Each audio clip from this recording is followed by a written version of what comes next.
Hello and welcome everyone. I'm Ari Lex, and today I'm going to be recording with the new boogeyman of Modern. I do like the phrase boogeyman here. I think it's kind of apt because this is Dredge. Uh, Same deck as every Dredge deck in every format ever, um, unless you count like, I don't know, Bizarre or Manaless Dredge being slightly different, but same thing. You put Golgari Grave Troll into your graveyard. You put some cards from your deck into your graveyard by drawing extra cards. And then you do some stuff with creatures coming back from your graveyard for free. Super straightforward. Not very difficult. Um, Unique things about this list, we have Bloodghast on top of Narcomoeba as our rebuy creature because we need more things to get back Prized Amalgam, which is the big, well, finisher, pseudo-finisher. Life from the Loam is our tertiary Dredge card on top of the obvious Grave Troll Imp. As a result of needing to hit lands for Bloodghast, that means it edges out Golgari Thug in that slot. And it also allows you to get the 3 mana for Faithless Looting or 5 mana for Golgari Grave Troll semi-regularly. Looking at the other stuff, our other payoff in the graveyard is Conflagrate, which, you know, in Modern specifically just shuts off a lot of different decks. Just they can't beat you dealing, an Arc Lightning or more Pyrotechnics worth of damage to their creatures on top of your engine. So you're finding disruption as you're going through your deck with Dredge. How are we drawing cards? Mono red ways. So we've got all of the powerful red looting effects of the past few years. We got Faithless Looting, also a graveyard active spell that you can flip up once you get to your third land. You can just keep going. Card's just super powerful in general, not just in this deck, just in general. Insolent Neonate to get started, which conveniently has the Dredge in the right order. If you discard, then draw, so you immediately dredge whatever you discard.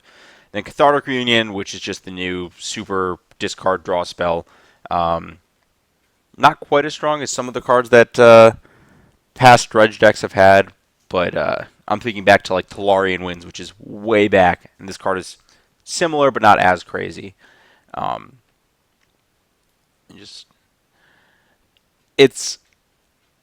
I'm interested to see how many cards this deck gets into its graveyard regularly on turn 2 or 3, because that predicates a lot of how fast it actually is.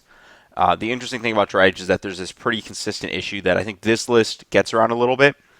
Sometimes Dredge has, or in the past, has had this problem where I've just dubbed it the Dredge problem in my mind, where I was like, oh, shucks, this piece was in the bottom 20 cards. Oh, shucks, this piece was in the bottom 20 cards, and I saw 40 cards. It's like, well, yeah, you have like 3 different pieces that matter.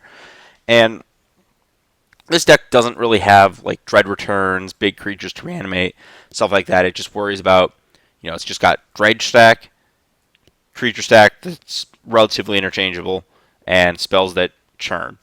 Shriekhorn being the worst, but you want 1 mana effects that start you going with Dredge.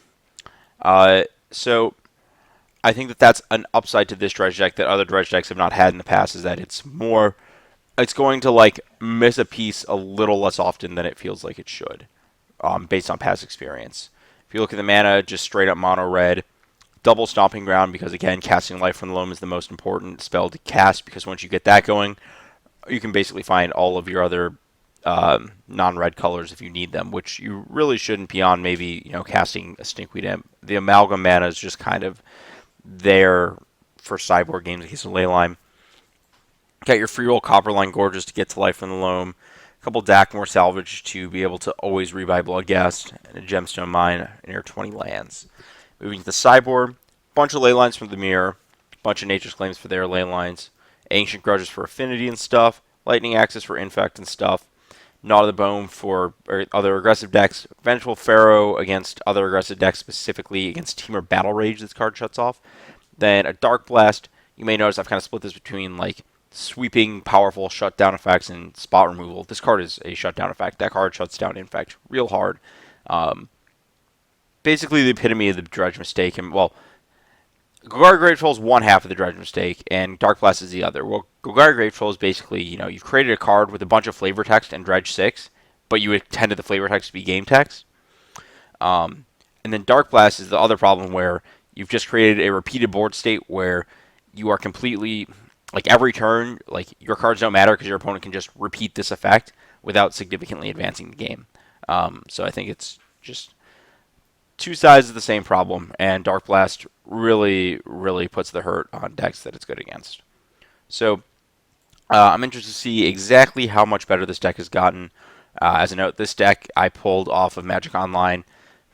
This is what Steve Mann, aka Random Drooler, had been playing online. I generally trust his opinion in terms of optimized Magic Online decks, especially when he's been winning as much as he has with this deck. So we're going to see how tonight goes with what is a pretty fundamentally broken deck.